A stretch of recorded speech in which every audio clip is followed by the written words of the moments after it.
Hey guys!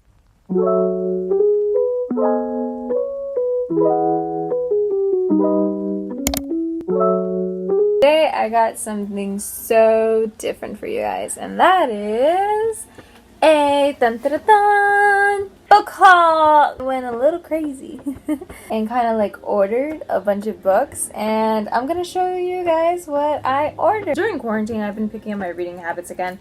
I've been reading since as long as I could read, but I kind of stopped because life got in the way.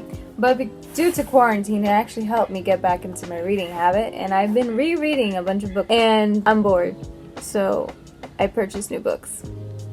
The first book that I purchased during quarantine is this one right here, which is A Hot Glue Gun Mess, 20 Stories and Pretty DIY Projects by Mr. K. I got this book right here because I really wanted to dive back into my interior design career. I wanted to start falling in love with it again because I've been working as an English teacher, for those of you that don't know, for almost 2 years now. I left interior design 2 semesters. I'm now back in. The reason why I left is this whole entire thing because I'm also studying event planning and decorating, and then I'm about to graduate, but because of coronavirus, it's a whole entire thing. I've been falling out of love with my career, so why not go and get some inspiration from one of the best interior designers ever. This is her book. It's a craft book, but it's not your ordinary craft book because she has stories about moments, experiences in her life. There's one about a pomegranate where she got a porn book. I think there's one about her kissing a girl or something, but I don't know if you can tell by the lighting. But here's some regular stories about her life and crafts, DIY projects. There's some stuff here that has to do with interior design as well. And I really just wanted to get something that really helps me fall back in love with my career. And Mr. Kate, Rebecca Robeson, and Kaylee Worcester, those are like my 3 top interior designers that I love and I've been like looking up to in the interior design field for years. So I am excited to read this. Maybe I'll do one of these DIY projects and I'll make a video about it, maybe on my Instagram or something. I started reading books in Spanish so I can practice reading because I don't know how to read that well. I've been practicing my Spanish a little bit more for obvious reasons, since I live in the Dominican Republic. Gotta learn eventually. This book right here, which is called With Mallet. What happens here is that the main character of this book loses her memory when they were in a senior trip to Italy, and her best friend dies, I believe, and everyone thinks it's her, but she has no memory of what happened within the last 2. Like, here's an example. It goes like from social media and stuff and emails, and you see how it goes down. Apparently, I've heard some reviews that the end is not an ending, like a really good ending. It's basically like it is what it is, and you don't really get an emotional impact with the main character. It's just, hey, so this is a thriller and this is what's going on. Hopefully it's good. I'm not really sure, but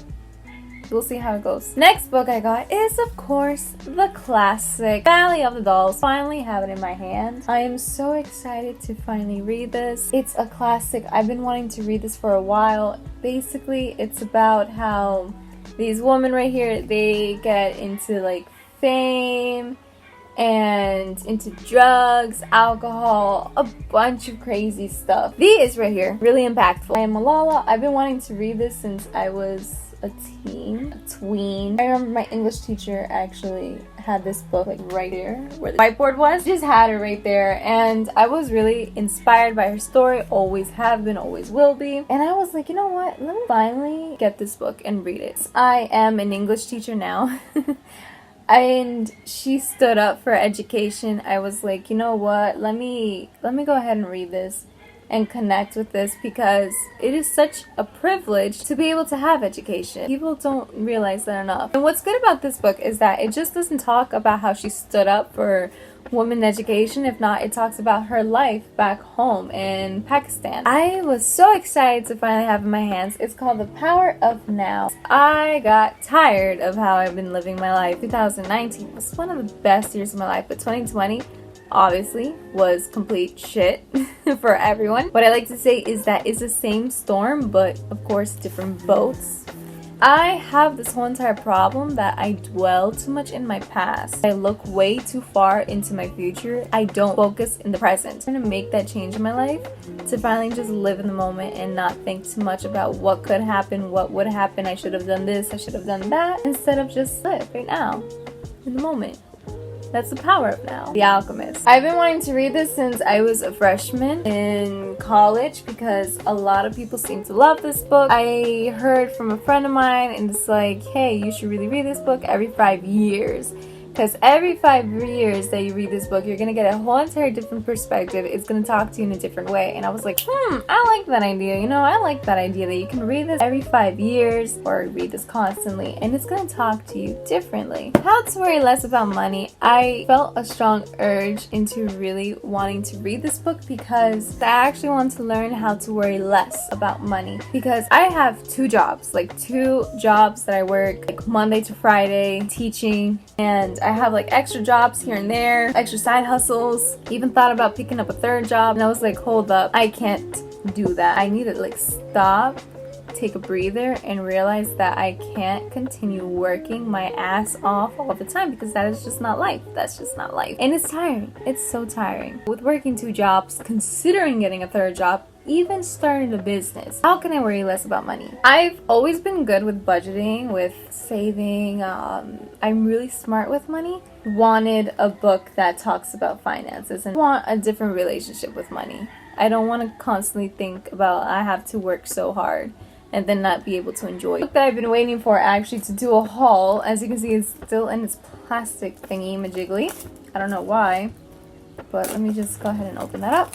So this is Essentialism. You probably heard of it before because this is a popular book. It was really trendy lately. All of these books are actually pretty popular, I think.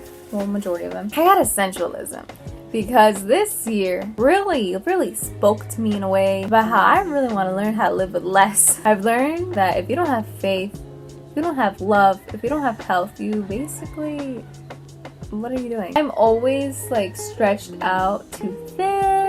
I'm always being overwhelmed. I'm always like in a rush. I literally can't even kid you not. My calendar is filled from the moment that I wake up until I go to sleep with things to do. My mind is literally like this. I'm trying to get it to this. So I got this.